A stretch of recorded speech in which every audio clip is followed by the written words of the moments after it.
మాది కృష్ణా జిల్లా కంకిపాడులో మేము ఉండేది. నాకైతే 2 మగపిల్లలు, ఒక ఆడపిల్ల.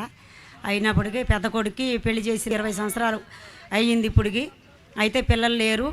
మేము చాలా హాస్పిటల్లో చూపించాము, చాలా మందులు వాడాము, చాలా చోట్ల తీసుకెళ్ళా.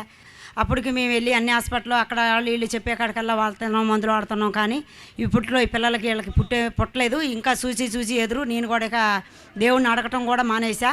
అప్పటికి నా చిన్న కొడుకు ఆడపిల్ల, 2 మగ పిల్లలు పుట్టారు. పుట్టినప్పుడు నేను అడిగాను, అయ్యా దేవా వాళ్ళకన్నా ఇవ్వు బిడ్డని, లేకపోతే ఈ తమ్ముడు కొడుకునన్నా ఇప్పించు.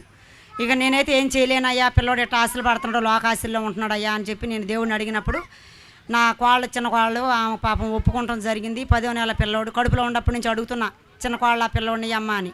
ఆమెమో నేనేమో ఏమిస్తామని చెప్పలేకపోతుంది. అయితే చాలా రోజులకి ఆమె మనసు దేవుడు మార్చమని అడిగినప్పుడు యేసుప్రభు ఆమె మనసు మార్చి తమ్ముడు కొడుకుని తీసుకొని పెంచుకోవటం జరిగింది. ఆడికి 10 సంవత్సరాలు వచ్చినాయి. అయితే మేము వ్యాపారాలు చేసుకునేవాళ్ళం, చిన్న వ్యాపారంలో ఇట్లాగే కోళ్ళవెన్ని వెళ్ళింది, మా కోళ్ళ వ్యాపారానికి వెళ్ళినప్పుడు ఈ చేతిలో ఉన్న పిల్లోడిని చూసి ఏం పిల్లోడు అనుకున్నారంట. ఎవరు చెప్పలేదు, మన అయ్యగారి గురించి, ఇసాక అయ్యగారి గురించి చెప్పలేదు ఎవరు. మాకైతే ఎవరికి తెలియదు. అయితే ఈ పాప గుంటూరులో ఉందంట అమ్మగారు. ఆ అమ్మగారు వాళ్ళు అక్కడ ఉండే వాళ్ళకి తెలుసు అంట, ఎక్కడ మన కోలమైన వాళ్ళకి తెలుసు అంట. ఆమె వాళ్ళకి చెప్పిందంట. చెప్తే ప్రశాంతి ఎన్నిసార్లు వచ్చావు, నీకు పిల్లలు లేరన్న సంగతి మాకెందుకు చెప్పలేదు, 50 మంది పిల్లలు పుడుతున్నారు సాకాయి గారి దగ్గరికి వెళ్తే, మరి అక్కడికి వెళ్ళి మీరు శుభ్రంగా ప్రార్థన చేయించుకుంటే ఈ పాటికి నీకు పిల్లలే పుట్టేవాళ్ళు, మేము మరిది కొడుకు అని మాకు తెలియదు, నీ కొడుకు అనుకుంటున్నాం మేమని వాళ్ళు అనటం జరిగిందంట.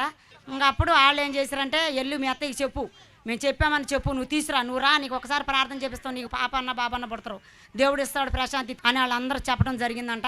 అప్పుడు ఈ పిల్ల ఓకే వచ్చి కడుపులోనే బాధపడుకుంటా ఏడ్చుకుంటా, మాకు చెప్పలేక మత్త ఏమని అంటదేమో, ఎన్నిసార్లు తీసుకెళ్ళాలమ్మా అని అంటదేమో, పుడతారో పుట్టరో అని ఇక భయంతో చెప్పలేకపోతుంది. చెప్పితే నేనేం చేశానంటే ఆ రోజు అమ్మగారితో ఫోన్ చేసి మా అత్తతో చెప్పండి అంది. అప్పుడు గుంటూరు అమ్మగారు అసలు మాకు తెలీదు. అయితే ఆమె ఏం చెప్పిందంటే, అమ్మ నువ్వు రా ప్రశాంతి, నీకు దేవుడు ఇస్తాడు, తప్పకుండా నీకు పుడతారు పిల్లలు, పుట్టకపోతే నన్ను అడుగు అని ఆమె చెప్తాం జరిగింది. చెప్పేటప్పటికి సరే అమ్మ అని మా ఆయన, నేను, మా అమ్మాయి తీసుకొని కోడలను తీసుకొని వచ్చి అయ్యగారు ప్రార్థన చేసాడు. ఇసాక అయ్యగారికి చెప్పేపాటికి అరటిపండు ఇచ్చాడు. ఒక 2వ నెలలోనే బిడ్డ గర్భిణీతో ఉంది తెలిసిందయ్యా. అయినప్పటికైనా కూడా దేవుడు మాకు చల్లగా బిడ్డనిచ్చాడు, మగ బిడ్డ పుట్టాడు. పెళ్ళయి 20 సంవత్సరాలకి ఇప్పుడు బాబు పుట్టాడు. అది ఇసాక అయ్యగారి దగ్గరికి వచ్చిన తర్వాత మాకు ఈ మేలు జరిగింది. ఈ చిన్న సాక్ష్యం దేవుడు దీవించిన కాక అయ్యగారికి వందనాలు.